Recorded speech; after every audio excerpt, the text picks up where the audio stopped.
I said, watching my mother-in-law Diana wheel her expensive luggage into my foyer.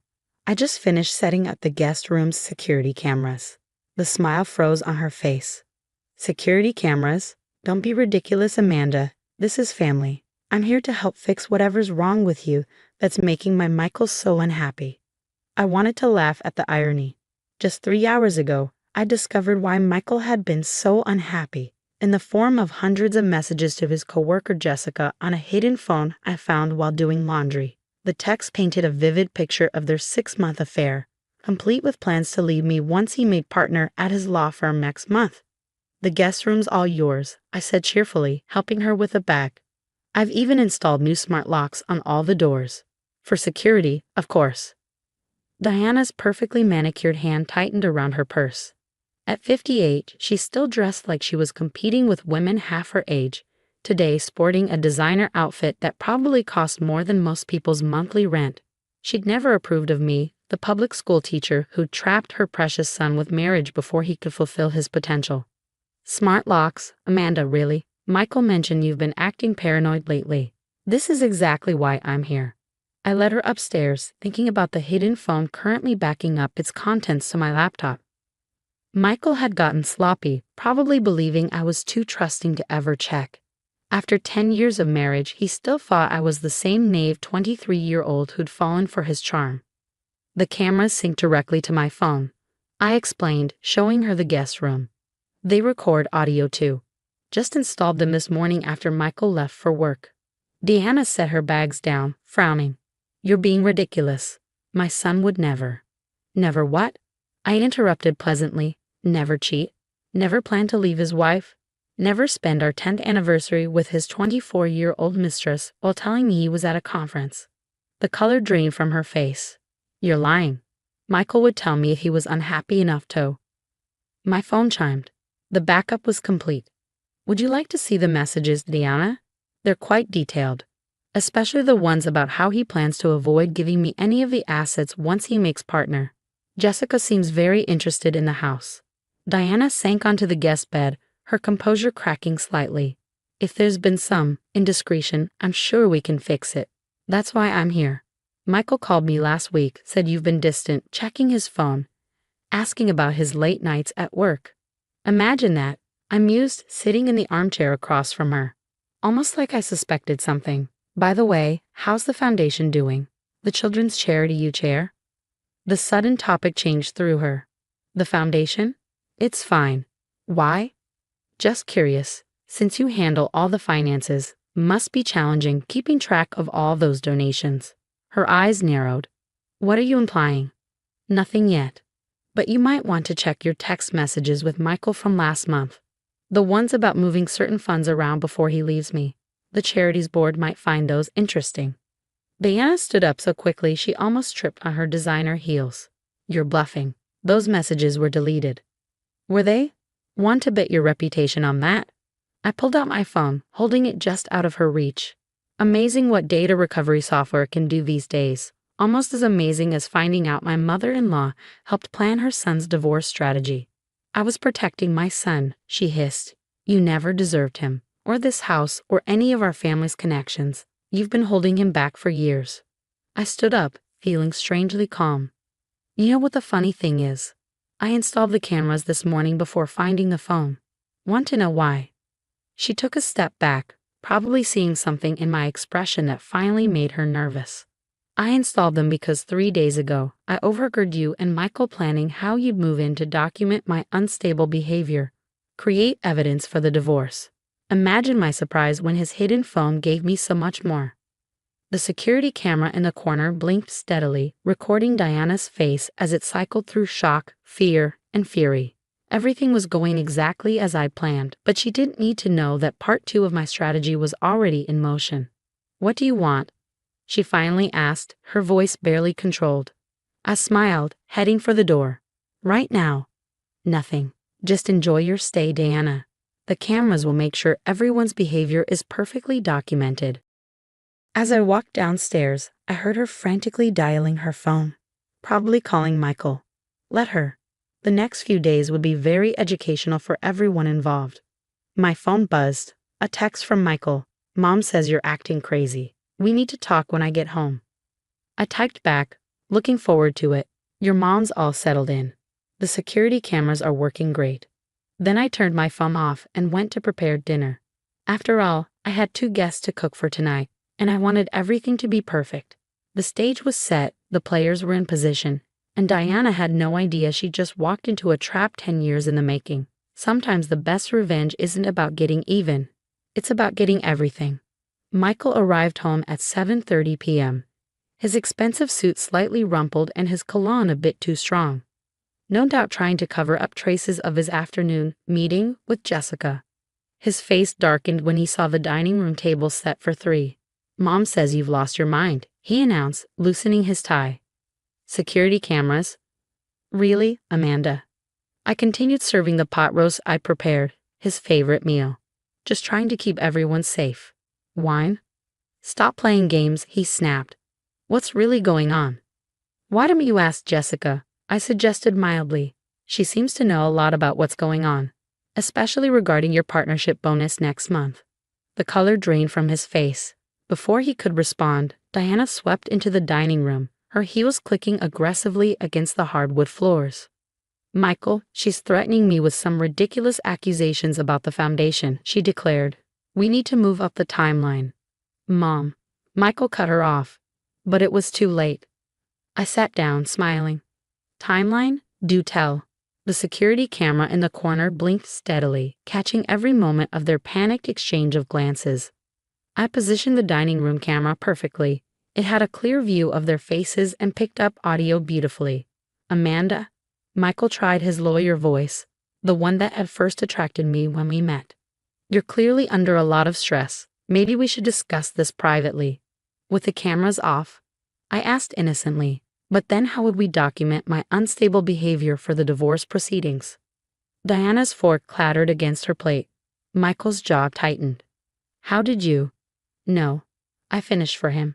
Let's see, was it the hidden phone in your gym bag? The foundation transfers your mother helped you arrange, or maybe it was overhearing you both plan this little intervention 3 days ago. You went through my phone. His voice rose with indignation. No, your other phone. The one you used to text Jessica about your plans for my house once you're made partner. She has quite expensive taste in renovations. Michael stood up so quickly his chair tipped over. You had no right. Sit down, I said quietly.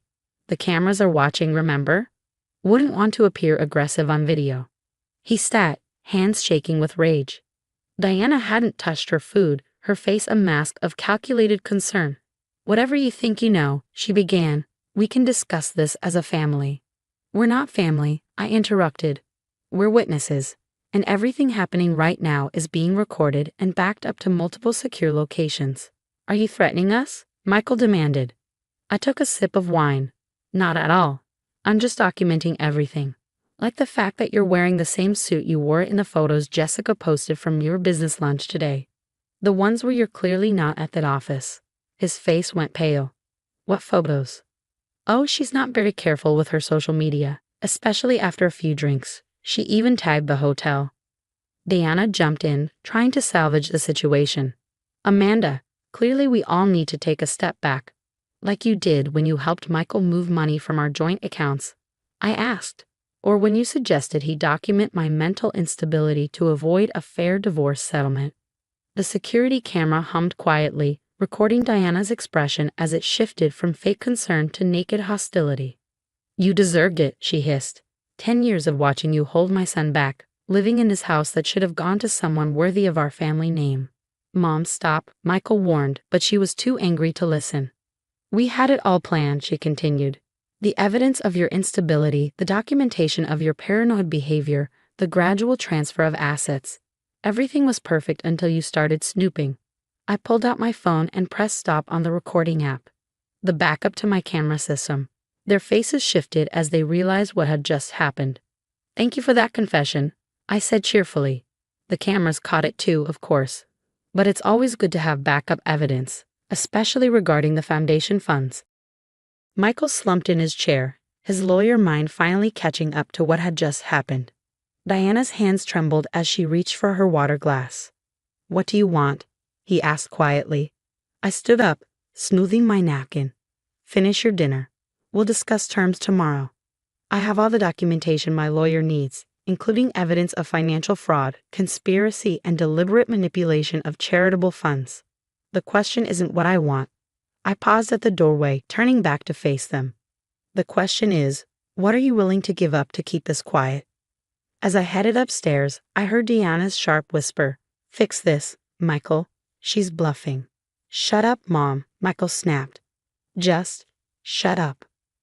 I closed my bedroom door, equipped with its own security camera, of course, and finally let myself smile.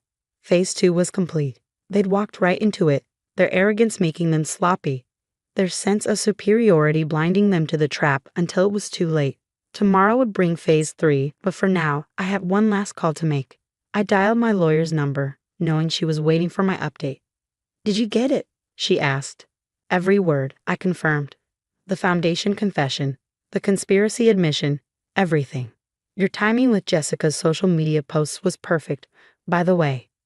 Well, she laughed, amazing what a sympathetic bartender can accomplish. "Get some rest. Tomorrow we present our terms." I ended the call and lay back on my bed, listening to the muffled sounds of argument floating up from the dining room. Diana and Michael were probably realizing just how completely their plan had backfired. Sometimes the best defense isn't just being prepared. It's being prepared long before your opponents even know there's a battle coming.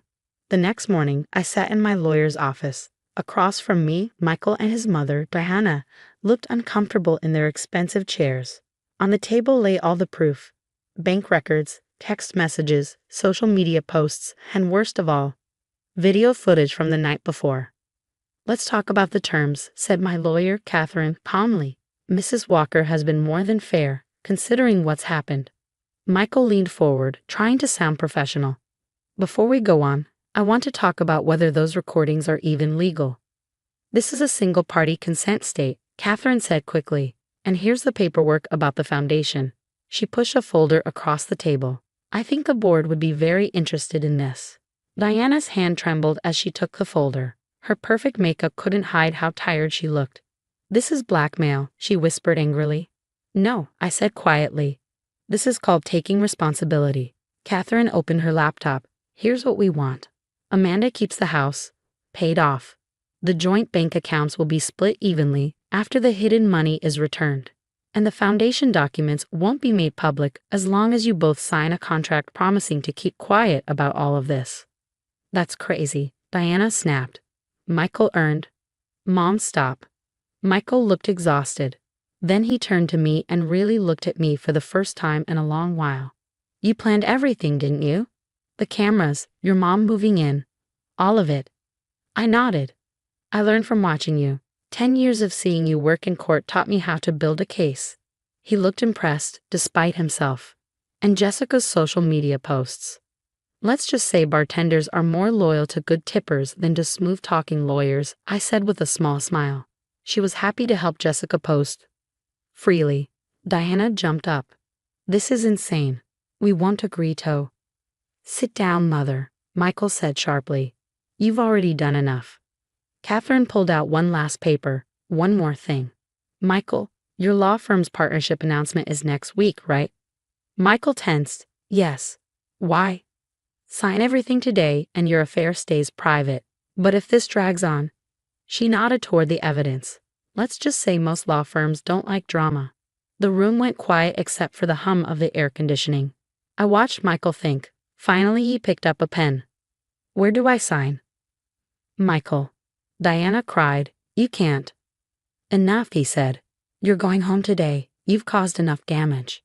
2 hours later, it was done. We signed the papers. I didn't shake at all as I ended my 10-year marriage. As we were leaving, Michael turned to me. "You could have taken more," he said. "With this much proof, you could have ruined us." I lifted my bag onto my shoulder. "I only wanted what was fair. Try remembering that next time you think you're better than someone." Diana walked past us, already on the phone, probably calling her rich friends to tell her version of the story. Let her. The contract we had her sign would keep the truth hidden. "What we do now?" Michael asked.